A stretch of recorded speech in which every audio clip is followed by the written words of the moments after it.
that was probably, I would say, one of the most challenging days of work. And luckily our director, Jeffrey Sachs, realized that would be complicated for me, so that was our second to the last day of shooting, when I was fully into the characters and had an understanding of how they all operated and who they all were. Right. So that made it a little bit easier for me. There was also, not only is your are there three characters dealing with that disorder, but also one of them here is a stripper and Go-go dancer. Go-go dance, pardon me. So between that and the, so you had a number of scenes in the club with her and shower scene stuff. You have to reveal a lot of yourself in more ways than one. And I just wonder, as you've been at this for a long time, but does it ever become normal to have to do that? Is it uncomfortable? Or are you cool with that? I've become really comfortable. Yeah.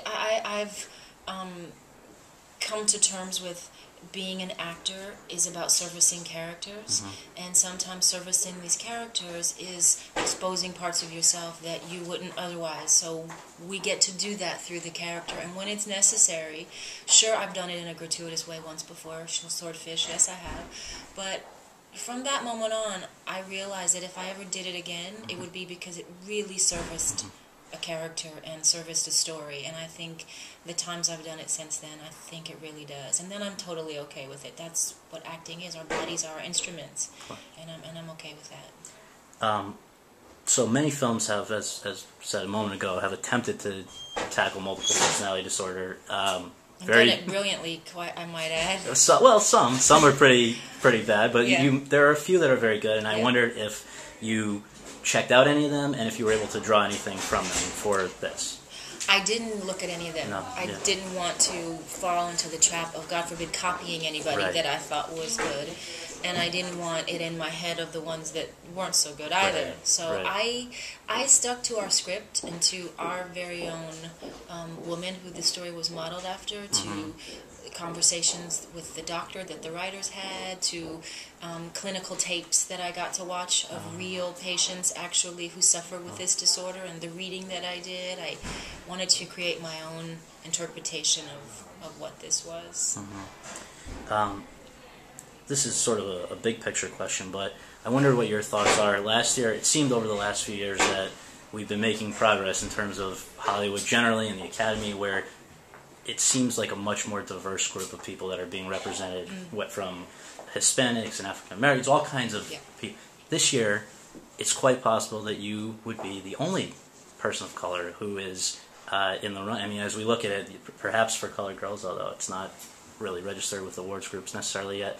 What are your thoughts on this? And I guess it reflects less on the Academy than on the industry, right? I'm not sure who it reflects on. I just know that things are changing. I see it like last year and the year before, so things are changing. I just know that it's our job to keep working hard, to keep fighting to break down those barriers. Every year, we may not be there, but it doesn't mean that change isn't happening, and that if we're not there this year, we won't be there next year. So I always try to look at the glass as half full versus half empty. And I would like to see someone of color, some people of color there, absolutely, absolutely. But I'm not, super critical and super negative if some years we don't. I don't choose to see the world that way. If I did, I don't think I'd get out of bed every morning. I'd figure, why bother? Right. Well, coming to close, I just wanted to bring up the fact we haven't seen you on screen since Things We Lost in the Fire, which was 2007. It's good to have you back. Thank you. Are we is this the beginning of a more, return to regular sort of work schedule, or is it dabbling the foot in the water and seeing? No, it's a return back to work. I had my baby, and I really wanted to take time off. I mean, I waited until I was 40 because I really wanted to be there. So I did just what I wanted to do. I took the time. These years don't come back.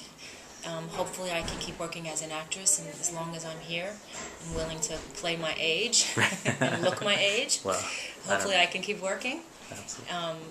So I'm back, but I'm still going to be mom, so I don't think I'll be back the way I used to be, but I'm ready to go back to work and keep doing what I love to do. Good to hear. All right, thanks a lot. Thank you.